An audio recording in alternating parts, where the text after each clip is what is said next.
എന്താ വെച്ച് വേറെ എന്തെങ്കിലും ഉണ്ടാക്കാൻ നോക്കിയാൽ പണിയുണ്ട്. മനസ്സിലായോ? അവിടെ എന്തെങ്കിലും ഉണ്ടായി വരുന്നുണ്ടെങ്കിൽ തനിയെ ഉണ്ടായി വന്നോളൂ, അതിന് അർഹതപ്പെട്ടതാണ്. അതിന് വേറെ കാര്യമൊന്നുമില്ല.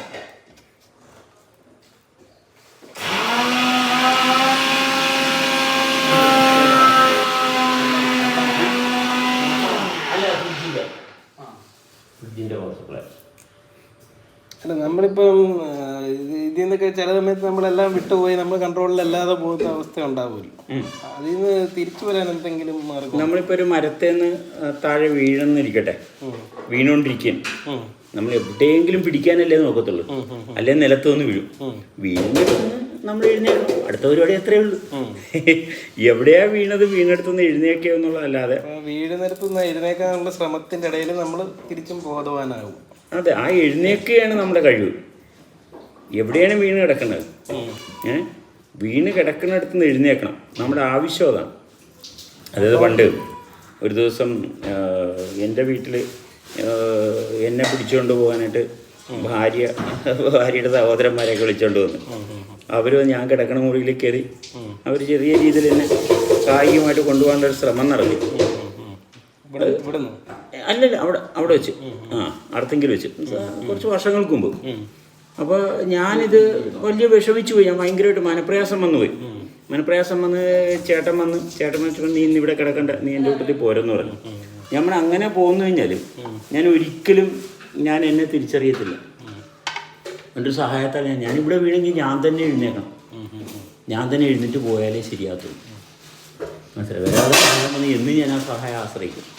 ഇന്ന് സഹായിച്ചിട്ടില്ലെന്ന് പറയേണ്ട, അതൊക്കെ ആ സമയത്ത് സഹായം കിട്ടിയാലും നമുക്കൊരു മനസ്വസ്ഥത ഉണ്ടാകത്തില്ലല്ലോ. അല്ല, എന്നും നമ്മൾ സഹായം പ്രതീക്ഷിച്ചിരിക്കും അല്ലേ?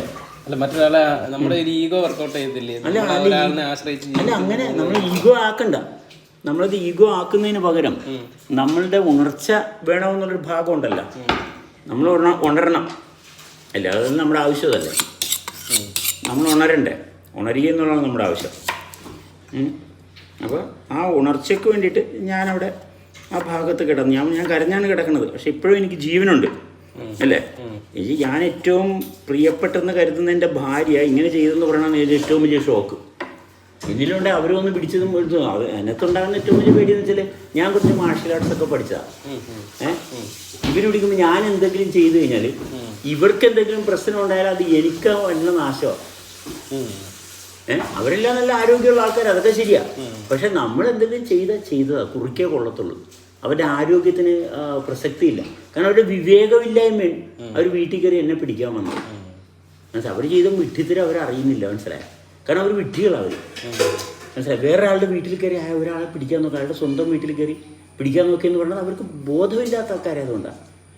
മനസ്സിലായി? കാരണം ആരും ചെയ്യാൻ പാടില്ല. ബഷീറിൻ്റെ വീട്ടിൽ ബഷീറിനെ പിടിക്കാൻ വന്നു കഴിഞ്ഞാൽ ബഷീർ എന്ത് പ്രശ്നം ഉണ്ടായിക്കോട്ടെ, എന്തൊക്കെ ആയിക്കോട്ടെ, അത് തന്നെ ഒരു പ്രോസസ്സുണ്ട്.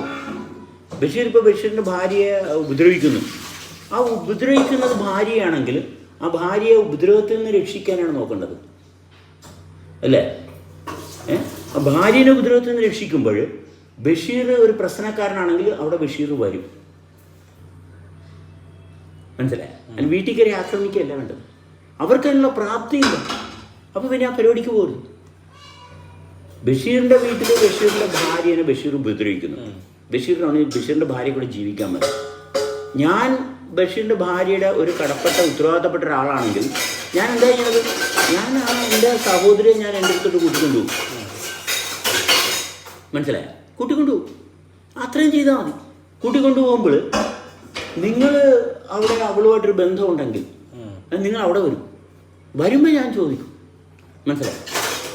വരുമ്പോൾ ഞാൻ ചോദിക്കുമ്പോൾ അവിടെ കൃത്യമായിട്ടുള്ള ഭാര്യയുടെ കയ്യിൽ തെറ്റുണ്ടെങ്കിൽ അത് തിരുത്തണം. നിങ്ങളിലാണ് തെറ്റെങ്കിൽ അത് തിരുത്തണം.